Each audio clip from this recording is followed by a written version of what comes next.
एक गांव में नयन नाम का छोटा और बहुत प्यारा बच्चा अपनी माँ के साथ रहता था। उसकी माँ की सिर्फ एक ही आंख थी, जिस वजह से उसकी माँ का चेहरा बाकी औरतों की तरह इतना खूबसूरत नहीं दिखाई देता था। जब तक नयन छोटा था, उसकी माँ की एक आंख का होना या ना होना उसके लिए कोई मायने नहीं रखता था। मगर जैसे ही वह धीरे धीरे बड़ा होने लगा और उसे महसूस होने लगा कि एक आंख न होने के कारण उसकी माँ का चेहरा बाकी औरतों के मुकाबले कम सुंदर दिखाई देता है और बाकी बच्चे इस वजह से उसे चिढ़ा सकते हैं, उसका माँ के प्रति रवैया बदलने लग गया। देखते ही देखते कई साल बीत गए। अब नयन बड़ा हो गया था, वह कमाने लगा था और अब तो अपनी माँ से पहले से भी ज़्यादा नफरत उसके मन में बढ़ गई थी। एक दिन ऐसा भी आया जब उसने अपने माँ को यह कहकर अकेला छोड़ दिया कि तुम्हारी वजह से बहुत बेइज्जती सहन करनी पड़ती है, अब हम दोनों साथ में नहीं रह सकते। नयन माँ को छोड़कर दूसरे घर में रहने लगा। बहुत जल्दी उसने शादी भी कर ली और शादी में अपनी माँ को भी नहीं बुलाया। दूसरी तरफ उसकी बूढ़ी हो चुकी माँ, जिसे इस समय सबसे ज़्यादा सहारे की ज़रूरत थी, अपने बेटे को याद करके बड़ी मुश्किलों से अपनी बची हुई ज़िंदगी काटने लगी। नयन कभी अपनी माँ के घर जाकर यह देखने की भी कोशिश नहीं करता कि वह कहीं बीमार तो नहीं, उसे किसी चीज़ की आवश्यकता तो नहीं।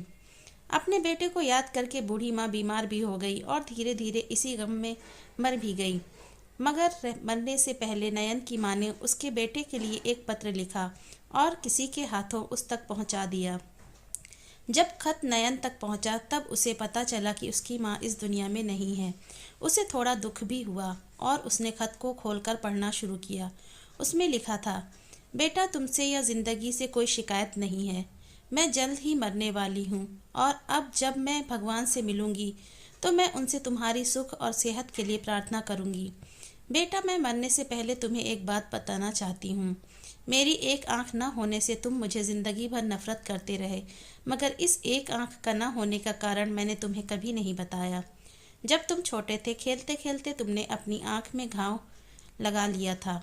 जब मैं तुम्हें डॉक्टर के पास लेकर गई थी, डॉक्टर ने कहा था कि तुम्हारी एक आंख हमेशा के लिए ख़राब हो गई है और तुम ज़िंदगी में कभी भी इस आंख से नहीं देख पाओगे। तब मैंने डॉक्टर से पूछा था कि क्या मैं अपने आँख अपने बेटे को दे सकती हूँ। डॉक्टर ने जैसे ही मुझे हाँ कहा, मैंने एक भी सेकंड इधर उधर न सोचते हुए अपनी आँख तुम्हें दे दी थी।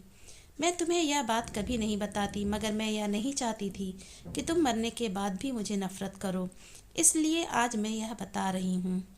जब नयन को यह सारी बातें पता चली तो उसे अपने आप से नफ़रत हो गई। उसे हर वह घटना याद आई जिसमें उसने अपनी माँ को अपमानित किया था। उसे लगने लगा कि वह दुनिया का सबसे बुरा बेटा है। दोस्तों, यह कहानी पढ़कर मैं यकीन के साथ कह सकती हूँ कि आप सबकी माँ के प्रति आदर और प्यार और भी ज़्यादा बढ़ गया होगा और आप अपने माँ के त्याग और बलिदान को सम्मान से देखोगे और उनका हमेशा आदर करोगे। अगर हमारी आज की ये कहानी अच्छी लगी हो तो प्लीज़ मेरे चैनल को लाइक, सब्सक्राइब और कमेंट ज़रूर कीजिए। धन्यवाद।